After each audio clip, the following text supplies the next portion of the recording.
आज के वीडियो में देखने वाले हम हमारे अर्धवार्षिक परीक्षा कक्षा 11वीं का रसायन विज्ञान का पूरा पेपर का आंसर की। ठीक है दोस्तों, मैं आपको जो है आज के वीडियो में सभी ऑब्जेक्टिव के सही आंसर बताऊंगा, जिससे जो आपको एक कंफर्म हो जाएगी कि भाई हम जो एग्जाम में लिख रहा है क्या वो सही है या फिर गलत है, या फिर कितने प्रतिशत का जो है गलत है। ठीक है दोस्तों, तो वीडियो के साथ बने रहिए लास्ट तक, मैं जो आपको सभी ऑब्जेक्टिव क्लियर आपके करवा दूंगा। ठीक है, सबसे पहले आपका भारत की जनसंख्या जो 85 करोड़ है और इसका वैज्ञानिक अंकन पर हमें लिखना था, तो दोस्तों इसका आपका तीसरा बिल्कुल सही हो जाएगा। ठीक है, 8.5 गुना 10 की घात 7, यह आपका बिल्कुल सही आंसर आ जाएगा। ठीक है दोस्तों, और यहाँ पर आप दूसरा देखिए, एक मोल विलेन एक मोल विलय में समाविष्ट करता है। ठीक है, तो यहाँ पर आपका चौथा जो है वो यहाँ पर बिल्कुल सही हो जाएगा। ठीक है, यहाँ पर जो मैंने जिससे पेपर लिया उसने पहला लगाया था, लेकिन मैंने जब उसे बताया तो ये चौथा आएगा। ठीक है, तो यहाँ पर उसका टिक मैंने हटा कर यहाँ पर मेरा टिक मार दिया। ठीक है, लेकिन कोई दिक्कत नहीं। अगला आपका ताप का आयस मात्रक है। ठीक है, तो दोस्तों तो ताप का जो एसआई मात्रक है वो है केल्विन। ठीक है, तो यहाँ पर आपका केल्विन लग जाएगा। अगला हेस का नियम संबंधित है, तो दोस्तों ऊष्मा परिवर्तन के लिए हेस का नियम संबंधित है, तो यहाँ पर जो आपका तीसरा लग जाएगा।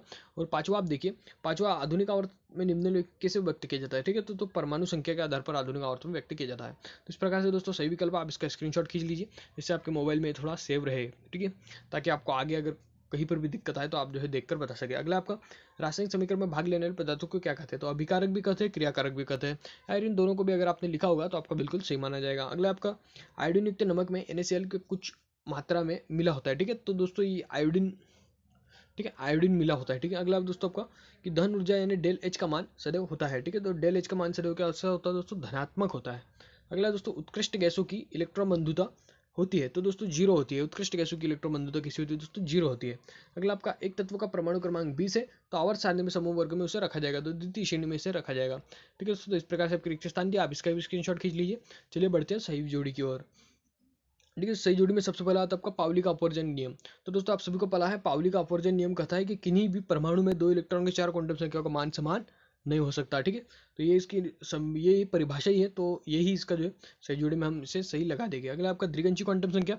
ठीक है, तो ये भी आपने याद किया होगा। ठीक है, ये काफ़ी परिभाषाओं से ही उठाया गया है। ठीक है दोस्तों, तो कक्षक का आकार ये जो है निर्धारित करती है द्विगंशी क्वांटम संख्या।